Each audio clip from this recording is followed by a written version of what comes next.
नमस्कार, आप सभी का स्वागत है हमारी खास पेशकश में। 31,000 का सेंसेक्स हो गया तो आपके लिए वो विकल्प, वो शेयर हम चुनकर लाए हैं जो कि अब इस बाजार की तेजी के बावजूद आपके पोर्टफोलियो में होने चाहिए या आप उनमें निवेश कर सकते हैं।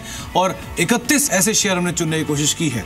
जानकारों का बड़ा पैनल है, आधा घंटे का समय है, इसलिए बहुत ज्यादा समय ना गवाते हुए आपके लिए वो शेयर रखना शुरू करते हैं। दोनों जानकार हमारे साथ मौजूद भी हैं, गौरांग शाह हैं और साथ साथ टीएस हरियर हमारे साथ मौजूद हैं आपको सभी शेयर बताने के लिए। और इन हाउस टीम भी मेरी पूरी मौजूद है, पूजा है, साक्षी और संदीप है आपको शेयर बताने के लिए। लेकिन गौरांग, सब शुरुआत आपके साथ ही करेंगे। आज जब बातचीत हो रही थी तो जो हमारे बाकी सहयोगी उन्होंने बात साफ की, आज गौरांग ने एक लंबी सूची बताई है जिसमें बहुत सारे शेयरों के नाम वो बता के गए हैं आज सुबह ही सुबह। गौरांग, लेकिन सूची खत्म नहीं होती है, 31,000 का लेवल पहुंच गया है सेंसेक्स। दो शेयरों के साथ आप शुरुआत करिए जहां पर आपको लगता है ये पोर्टफोलियो में मस्ट हैव है, होने ही होने चाहिए।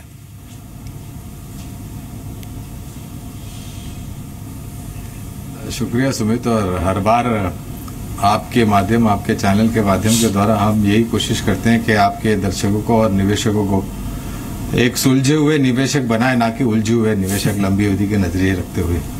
तो विकल्प के रूप में अगर शुरुआत ही करनी है तो हाउसिंग फाइनेंस कंपनी से मैं शुरुआत करना चाहूँगा। और DHFL एक ऐसा विकल्प है, 265 से मुझे याद है मैं आप ही के चैनल पर कवायद करते हुए आया हूँ और तिमाही नतीजों के आधार पर हमने हमारा लक्ष्य ऊपर की तरफ बढ़ाया है। 545 का लक्ष्य अब हमने निर्धारित किया मध्यम से लंबी अवधि के नजरिए से। जी, और दूसरा विकल्प?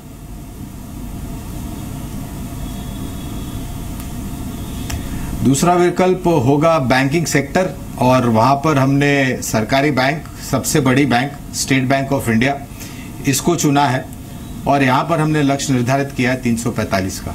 चलिए, तो दो विकल्प बताए जा चुके हैं शुरुआत में ही।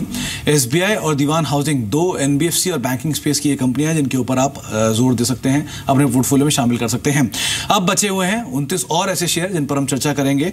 हरी, आपकी तरफ से पहले दो शेयर कौन से होंगे जिनको आपको लगता है पोर्टफोलियो में शामिल करना चाहिए, एक अच्छा दाव लगा सकते हैं? नहीं, मैं दो बीटन डाउन स्टॉक्स चूज करूंगा, एक सन फार्मा और एक टेक महिंद्रा।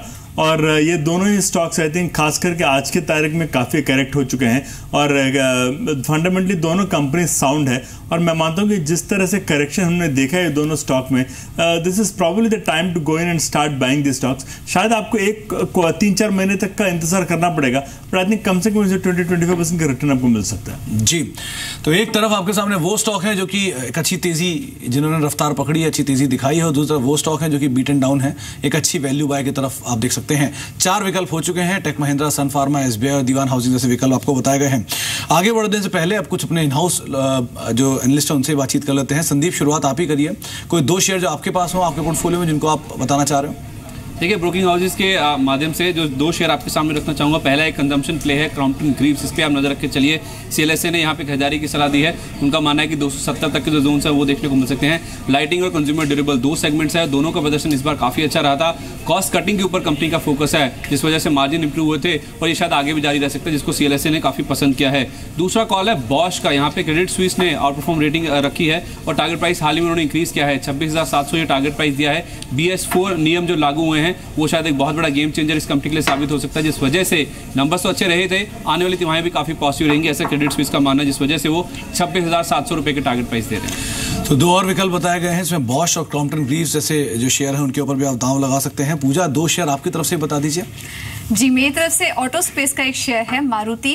काफ़ी डिपेंडेबल कंपनी मानी जाती है, काफ़ी ब्रोकरेज हाउस की पसंद भी है। CLSA की तरफ से ये रिपोर्ट आ रही है मारुति में, जहां पर उनका कहना है कि FY18 में वॉल्यूम में 13% से ज़्यादा की बढ़त देखने को मिल सकती है। और जो स्तर उन्होंने बताया यहाँ पर, जो लक्ष्य बढ़ा दिया है 7600 से बढ़ाकर लक्ष्य 8100 कर दिया है, यानी कि मौजूदा स्तर से करीब 13% का रिटर्न आपको स्टॉक में देखने को मिल सकता है। बाय की रेटिंग बरकरार रखी है और लक्ष्य यहाँ बढ़ा दिया गया है CLSA की तरफ से। तो मारुति होगा एक पिक, और जो दूसरा पिक होगा वो होगा टाटा स्टील। यहाँ पर ओवरवेट की रेटिंग दी है, लक्ष्य दिया है 575 का। पिछले एक महीने में 13% ये स्टॉक चढ़ चुका है और आगे भी 13% का अपसाइड यहाँ पर जो लक्ष्य मॉर्गन स्टैनली की तरफ से दिया गया है उसके हिसाब से 13% का अपसाइड और भी यहाँ पर देखने को मिल सकता है। तो मारुति और टाटा स्टील ये दोनों पिक ब्रोकरेज हाउस की तरफ से निकल कर आ रहे हैं। तो pharma, IT, banking, housing finance, auto, metal, सभी विकल्प अलग अलग सेक्टर से आपको बताए जा चुके हैं। साक्षी, दो विकल्प आप भी बताइए, कोई नए सेक्टर चुने आपने?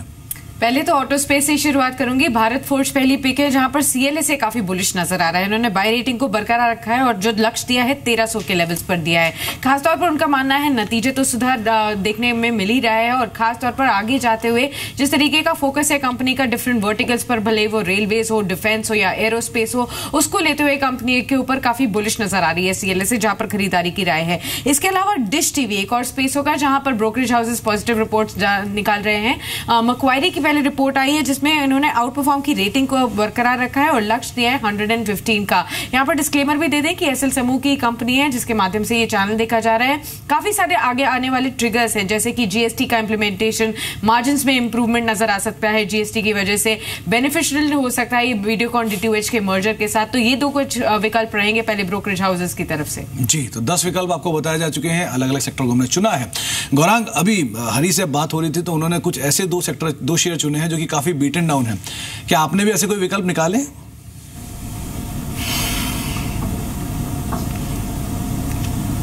वेल, बीटन डाउन तो नहीं, लेकिन हमने और एक निजी बड़ी बैंक आईसीआईसीआई बैंक, जो कि लीस्ट प्रीफर्ड बैंक मानी जाती है क्योंकि इसके नतीजे काफी चिंताजनक थे और सुधार होने के लिए समय लग रहा है, इस बैंक को हमने वापस से चुना है क्योंकि हमें लग रहा है कि इस नतीजों के पश्चात मैनेजमेंट कोशिश कर रही है और सरकार भी जो कदम उठा रही है उसके तहत मेरे ख्याल से मदद मिल सकती है, रिकवरी जो प्रोसेस है उसको जल्द तेज पकड़ने के लिए। तो आईसीआईसीआई बैंक निजी क्षेत्र की दिग्गज बैंक, 365 का टारगेट हमने निर्धारित किया है, लक्ष्य निर्धारित किया है। और ऑटो क्षेत्र में से पूजा ने अभी मारुति मिस्टर डिपेंडेबल के रूप में उतारा है, तो उसी क्षेत्र से एक वाइल्ड कार्ड एंट्री के रूप में हम टाटा मोटर्स को शामिल करना चाहेंगे।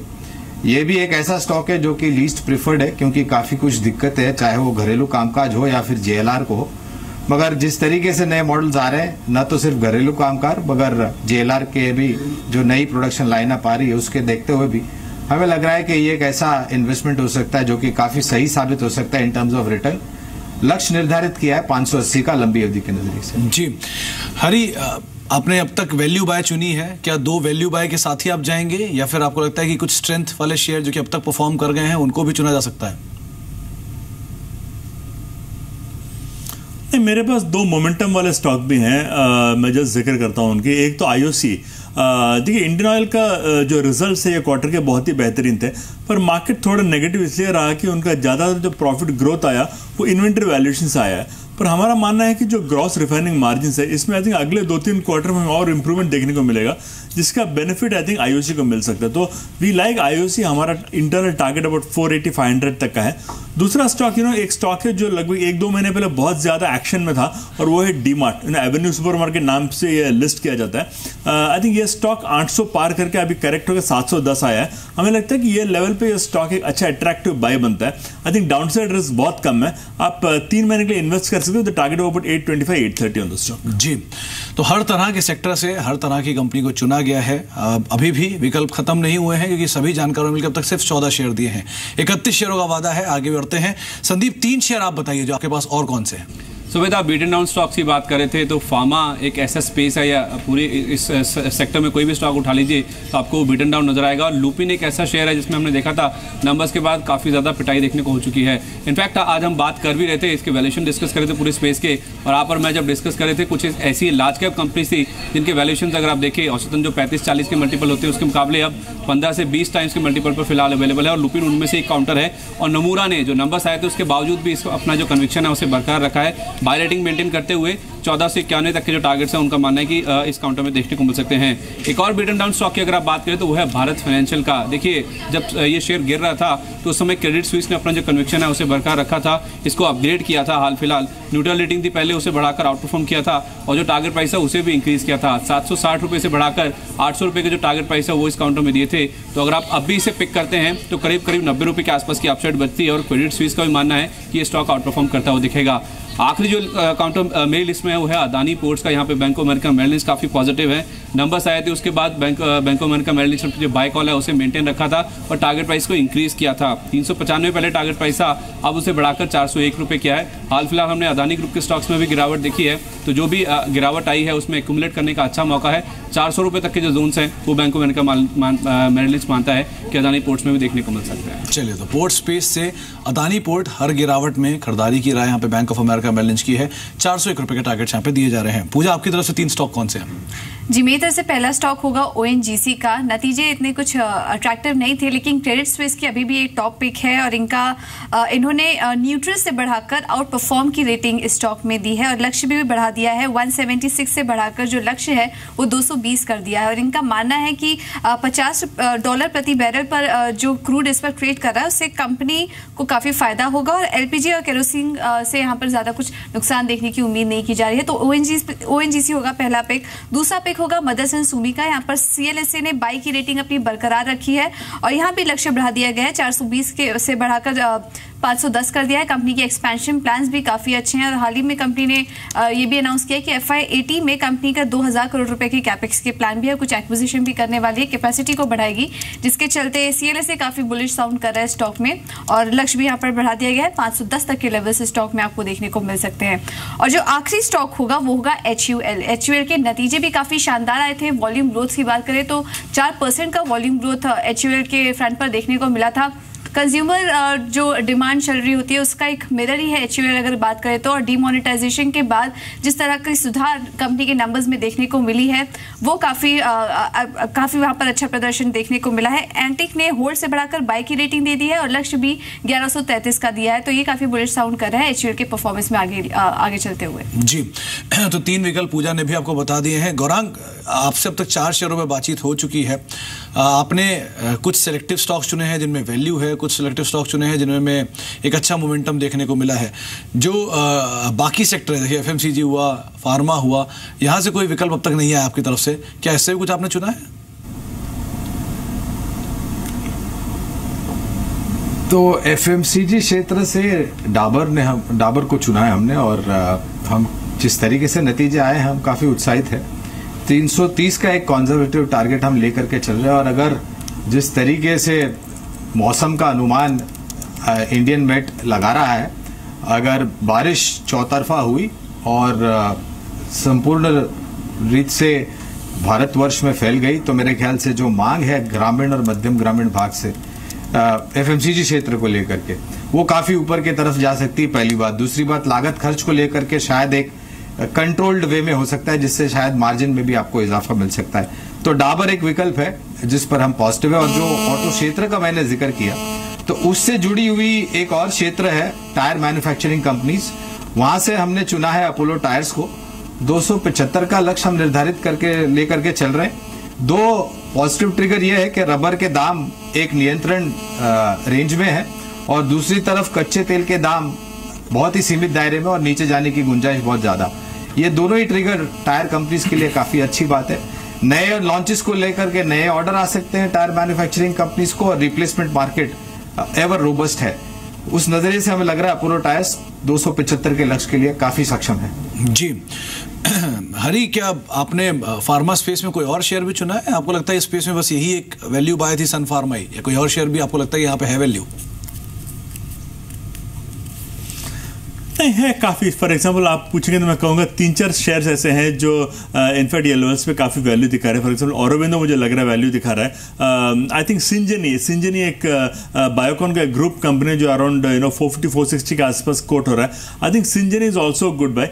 मैं मानता हूँ कि आप फार्मा कंपनी से खरीद सकती है। इसके अलावा जो फार्मा रिसर्च वाले कंपनीज जैसे सिंजनी है, जैसे स्पार्क है, आई थिंक ऐसे कंपनीज में मुझे काफ़ी अच्छा एक ट्रैक्शन दिख रहा है। ओके, इसके अलावा कोई और विकल्प जो हरी आपने चुना हो? सी मैं एक सेक्टर का जिक्र करना चाहूँगा कि डिफेंस। आप जानते हैं कि गवर्नमेंट ने recently they open to the defence sector in a big way और काफ़ी बड़े डिफेंस ऑर्डर्स भी फार्म आउट करने वाले हैं। तो आई थिंक काफ़ी हद तक कि orders will go to companies like Mahindra and Mahindra, Larsen and Toubro. पर आई थिंक एक कंपनी में ध्यान रखना चाहूँगा वो है वालचंद नगर इंडस्ट्रीज। ये एक मिड साइज इंडस्ट्री है और काफ़ी एक स्ट्रॉन्ग प्लेयर है डिफेंस पे। तो वालचंद नगर अराउंड 171-172 पे कोट कर रहा है। इसका हमारा 220 का 1 क्वार्टर का टारगेट है। ओके तो हर तरफ के विकल्प, हर तरह के, हर सेक्टर के विकल्प आपको बताए जा रहे हैं, जिसमें D2H सेगमेंट भी है, जिसमें फार्मा चुना गया है, ऑटो चुना गया है, रिटेल चुना गया है, ऑयल एंड गैस चुना गया है। तो अलग अलग विकल्प आपको बताए गए हैं। लेकिन गौरांग, मिड कैप स्पेस में आपने आमतौर पर जब भी कुछ शेयर्स देते हैं वो हमेशा मल्टी बैगर ही बनकर निकलते हैं। क्या कोई स्पेस से भी आपने शेयर चुना है?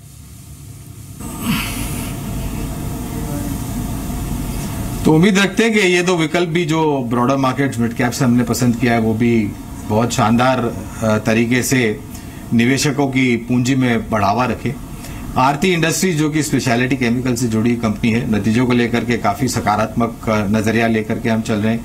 मार्केट शेयर को लेकर के ऐसी कोई प्रश्न चिन्ह नहीं है जो आपको निराश कर सके, और आने वाले समय में इनोवेशन और R&D में निवेश करके नए प्रोडक्ट्स लॉन्च करने की भी क्षमता ये रखती है। 945 का एक कंजर्वेटिव टारगेट आरती इंडस्ट्रीज पर हम लेकर बना करके चल रहे हैं। KEC international EPC, power transmission distribution, diversified order book है इसकी। एक बहुत ही शानदार रुझान पिछले 2-3 महीनों में इस कंपनी में हमने आते हुए दिखा है। इसका मुझे याद है KEC इंटरनेशनल, सुमित, मैंने कम से कम 125 से 120 के आसपास कवायद की थी आप ही के चैनल पर निवेश करने के लिए। उसका टारगेट रिवाइज किया था 175, वहां पर वापस से कवायद की निवेश करने के लिए।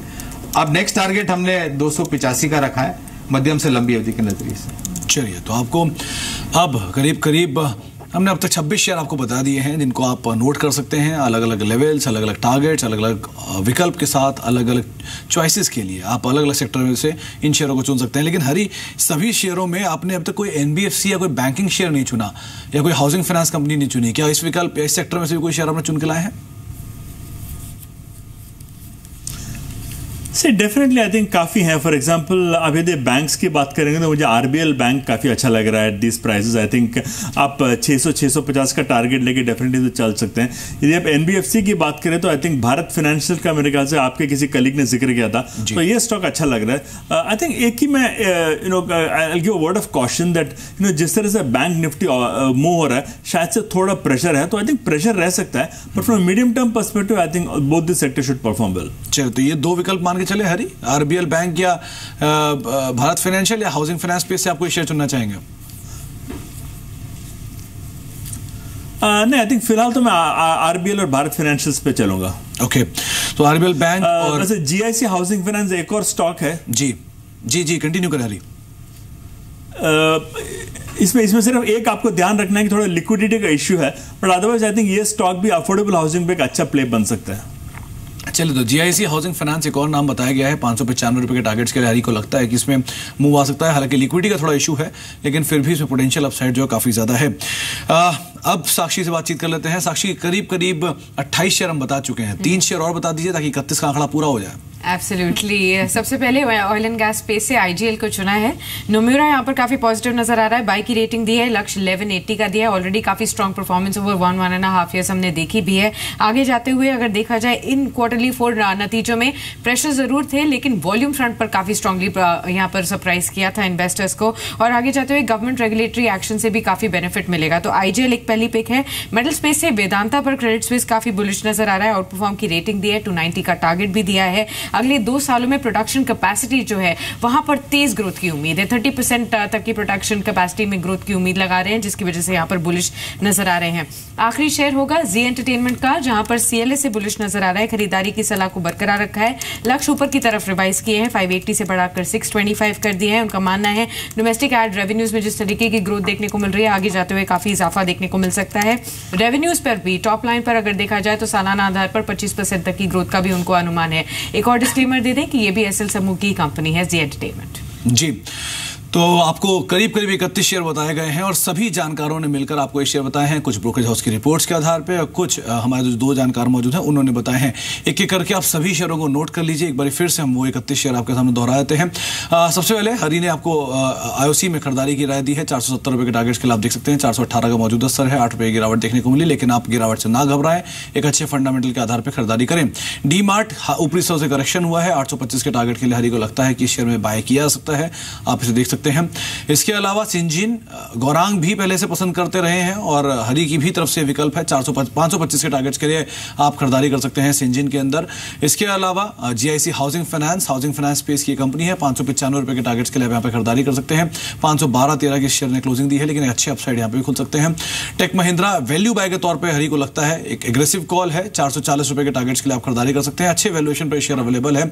इसके अलावा गेटवे डिस्ट्रीपार्क्स एक और नाम बताया, 275 रुपए के टारगेट्स के लिए यहाँ पर खरीदारी करके चलने की राय दी जा रही है। करीब 35 से 40 रुपए का पोटेंशियल अपसाइड जो है वो खुलता हुआ दिखाई पड़ सकता है। वालचंद नगर डिफेंस स्पेस से 220 रुपए के टारगेट्स के लिए आप खरीदारी कर सकते हैं। 168 रुपए के लेवल्स पे शेयर है। पोटेंशियल अपसाइड काफी ज्यादा है, 60-70 रुपए का। सन फार्मा एक और एग्रेसिव कॉल है, जहां पर हायर लेवल से करेक्शन के बाद एक अच्छी वैल्यू भी है। 575 रुपए के टारगेट्स के लिए आप यहां पर खरीदारी कर सकते हैं। इसके अलावा गौरांग की कॉल्स में सबसे पहला नाम है आरती इंडस्ट्रीज का। स्पेशलिटी केमिकल की कंपनी है। 945 रुपए के टारगेट्स के लिए आप खरीदारी कर सकते हैं। 842 रुपए के लेवल्स पे शेयर ने क्लोजिंग दी है। अपोलो टायर्स, टायर स्पेस की कंपनी, 275 रुपए के टारगेट्स के लिए आप खरीदारी करें। 6-6.5 रुपए की गिरावट देखने को मिली। एक अच्छी लेवल्स पे भी शेयर मौजूद है। इसके अलावा गौरांग को लगता है कि आप दीवान हाउसिंग को एक विकल्प के तौर पर देख सकते हैं। जीआईसी हाउसिंग आपको बताया कुछ देर पहले हरी ने, और दीवान हाउसिंग फाइनेंस का दूसरा विकल्प। 545 रुपए के टारगेट्स के लिए आप यहां पर खरीदारी कर सकते हैं। एक अच्छा अपसाइड यहां पर भी देखने को मिल सकता है। केसी इंटरनेशनल, जिसके गौरांग काफी समय से पैरवी कर रहे हैं, 285 रुपए के टारगेट्स के लिए आप खरीदारी कर सकते हैं। एक स्ट्रॉन्ग ऑर्डर बुक है, एक अच्छी मैनेजमेंट के साथ आप यहां पर खरीदारी करके चलने की राय आपको दी जा रही है। एसबीआई देश का सबसे बड़ा बैंक, 345 रुपए के टारगेट्स के लिए आप इसे भी देख सकते हैं। 284 का मौजूदा स्तर है। बैंकिंग में स्टीम अभी भी बाकी है, ऐसा गौरांग को लगता है। आईसीआईसीआई बैंक एक और विकल्प उन्होंने चुना है। निजी बैंक से सबसे बड़ा निजी बैंक, 365 रुपए के टारगेट्स के लिए आप यहां पर खरीदारी कर सकते हैं। 315 रुपए का शेयर ने क्लोजिंग दिया है। टाटा मोटर्स ऑटो स्पेस की कंपनी, 580 रुपए के टारगेट्स के लिए आप यहां पर भी दाव लगा सकते हैं। 481 के स्तरों पर शेयर ने क्लोजिंग दी है। साथ ही साथ डाबर एफएमसीजी स्पेस है, जैसे जैसे मानसून के नंबर्स हैं वैसे वैसे स्पेस के लिए ट्रिगर है। 580 रुपए के टारगेट्स के लिए आप खरीदारी कर सकते हैं, यानी कि पोटेंशियल अपसाइड स्टॉक में काफी ज्यादा है। इसके अलावा इन हाउस टीम से जो हम विकल्प चुन के लाए हैं, जो संदीप ने आपको शेयर बताए हैं 5 शेयर, वो भी देख लेते हैं। क्रॉम्पटन ग्रीव्स कंज्यूमर पे आप दाव लगाया, 223 रुपए के लेवल पे शेयर ने क्लोजिंग दी है। सीएलएसए मानता है 270 रुपए तक की चाल भी शेयर में देखने को मिल सकती है। और उसके अलावा बॉश एक हैवी वेट शेयर, 26,000 के टारगेट्स के लिए आप इसे देख सकते हैं। 3,000 रुपए का पोटेंशियल अपसाइड है। ऑटो एंसिलरी स्पेस की एक स्ट्रॉन्ग कंपनी के तौर पर नाम जाना जाता है। लुपिन वैल्यू बाय है, करीब 12 से 13 के मल्टीपल पे शेयर अभी कामकाज कर रहा है, आप खरीदारी कर सकते हैं। भारत फाइनेंशियल 800 रुपए का टारगेट रखें, 100 रुपए का पोटेंशियल अपसाइड। क्रेडिट शूज को ऐसा लगता है यहाँ पर खुलता हुआ दिखाई पड़ सकता है, आप खरीदारी कर सकते हैं। साथ ही साथ एक विकल्प जो आपको बताया गया है वो अदानी पोर्ट का भी, 401 रुपए के टारगेट्स के लिए आप खरीदारी करें। हालिया करेक्शन के बाद एक अच्छे वैल्यू पर भी ये शेयर अवेलेबल है, आप हर डिप में इसमें खरीदारी करें, ऐसा बैंक ऑफ अमेरिका मैनेज मानता है 401 रुपए के टारगेट्स के लिए। इसके अलावा कुछ और विकल्प में जो आपको बताए गए हैं वो है भारत फोर्ज, पूजा की तरफ से एक कॉल है। सीएलएसए ने खरीदारी की राय दी है, 1300 रुपए के टारगेट्स के लिए खरीदारी करें। 1135 रुपए के स्तरों पर शेयर ने क्लोजिंग दी है। इसके अलावा आपको डिश टीवी साक्षी ने एक विकल्प के तौर पर बताया है, 115 रुपए के टारगेट्स के लिए। कई सारे ट्रिगर हैं, इसमें जीएसटी एक इंपॉर्टेंट ट्रिगर है इस कंपनी के लिए। इसके अलावा आईजीएल अच्छे नंबर्स लगातार कंपनी की परफॉर्मेंस के आधार पर चुना गया है। 1180 के टारगेट्स के लिए नोमुरा की रिपोर्ट को प्रेफर किया गया है, आप खरीदारी कर सकते हैं यहाँ पर। साथ ही साथ वेदांता एक और नाम है, 244 इंटीग्रेशन के बाद एक स्ट्रॉन्ग कंपनी के तौर पर ये उभर के सामने आया है, आप खरीदारी कर सकते हैं यहाँ पर भी। और जी एंटरटेनमेंट विद डिस्क्लेमर की असल समूह की ही कंपनी है, आप 625 रुपए के टारगेट्स के लिए खरीदारी कर सकते हैं, ऐसा सीएलएसए का मानना है। इसके अलावा जो पूजा ने आपको 5 विकल्प बताए हैं उसमें मारुति सुजुकी पहला नाम है, कंसिस्टेंट परफॉर्मर है, 8100 रुपए के टारगेट्स के लिए सीएलएसए की खरीदारी की राय यहाँ पर दी जा रही है। टाटा स्टील स्पेस से 575 के टारगेट्स के लिए अच्छे नंबर्स के बाद यहाँ पर खरीदारी और चलने की राय दी जा रही है। ओएनजीसी यहाँ पर भी 220 के टारगेट्स के लिए खरीदारी करें, एक अच्छी वैल्यू पर भी शेयर अभी अवेलेबल है। इसके अलावा आपको विकल्प में मदरसन सुमी बताया गया है, 510 रुपए के टारगेट्स के लिए आप खरीदारी करें। 448 रुपए का प्रीवियस डे का भाव शेयर में देखने को मिला है। और उसके अलावा हिंदुस्तान यूनिलीवर जहां पर आप 1133 रुपए के टारगेट्स के लिए खरीदारी कर सकते हैं, 1072 का मौजूदा स्तर है। आप दोनों ही जानकारों का बहुत बहुत शुक्रिया, बहुत ही कम समय में आपने निवेशकों की मदद की, ज्यादा से ज्यादा शेयर बताकर। और आप सभी इन हाउस रिसर्च वालों का भी बहुत बहुत शुक्रिया हमारे साथ मौजूद रहने के लिए, ये सभी शेयर बताने के लिए।